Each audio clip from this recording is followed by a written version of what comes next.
Tonight, history made here in London. King Charles III addresses Britain and the world for the first time as king. With the Commonwealth marking 10 days of mourning for the Queen, King Charles embracing his new role tonight, consoling millions saddened over the death of the only monarch most have ever known here, vowing to honor and continue her life of service. The remarkable scene outside Buckingham Palace today. King Charles greeting hundreds of mourners, paying their respects, some singing God Save the Queen. And then the moment they began singing God Save the King.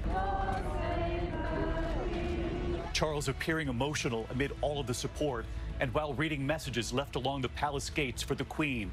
And then for the first time, Charles and Camilla entering Buckingham Palace as King and Queen Consort. The images of tributes across the UK, bells tolling 96 times, one for every year of her life.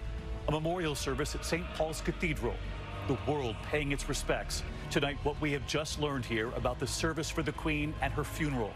And this evening, President Biden just confirming he will attend the Queen's funeral.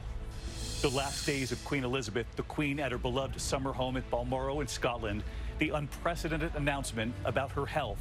And we have now learned tonight that King Charles and Princess Anne were by her side, the rest of the family rushing to get there. Tonight, her final journey, what the world will witness next. Maggie Rulli in Scotland. Also tonight, images of the Queen as only a few ever saw her. Mother, grandmother, and great-grandmother. The moments with the children away from public view. Her playful sense of humor. Deborah Roberts here tonight. At 73 years old, King Charles beginning a new chapter for the royal family. The role he's been preparing for his entire life. And the key change tonight already for William and Kate. James Longman right here in London. The other stories making headlines this Friday night, Tropical Storm Kay in the west, slamming Southern California with heavy rain and flash flooding tonight. And this evening, the other hurricane we're tracking in the east, Hurricane Earl. There's also news tonight about the jogger kidnapped and killed in Memphis, what we've learned as thousands of Americans now join in to finish the run she started. And here in London tonight, Queen Elizabeth's other love, her corgis. The Queen, in her own words, on why she loved them so, and who will care for the corgis now.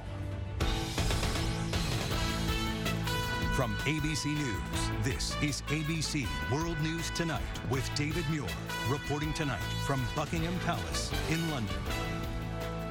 And good evening tonight from London on this Friday evening where we witnessed history today. King Charles III in his first address.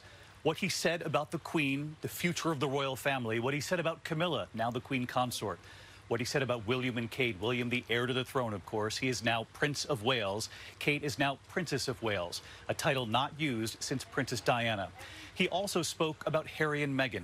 And tonight here, what we have just learned about the service for the Queen and about her funeral. This evening, President Biden also confirming he will attend the Queen's funeral. Her son, now King Charles III, has been preparing for a lifetime to be king here, with his mother, of course, as his mentor. In 1969, giving him the title of the heir apparent, the Prince of Wales, though that was his destiny when she became queen when he was just 3. Tonight, the longest-serving heir to the throne in British history, now the king, arriving here at Buckingham Palace with his wife Camilla, the Queen Consort, growing emotional at the palace gate. We watched here today that remarkable scene, King Charles greeting some of the hundreds gathered here, and suddenly the people began singing God Save the King. Their Majesties walking into the palace, now, of course, their London home. And then the new king and the new Prime Minister, Liz Truss, meeting for the first time tonight. You will hear their deeply personal exchange, a rare moment from inside the palace right here. And in his first address, Charles expressing, quote, profound sorrow over his mother's passing, but promising to carry forward her dedication to duty and to service. Tonight here, the king on his sons, on Camilla, on the future of the royal family, and what he said at the very end of the speech about his mother, the Queen. They were inseparable. I'll see you at 9 p.m. Eastern from London. Thank you for making World News Tonight with David Muir, America's most watched newscast.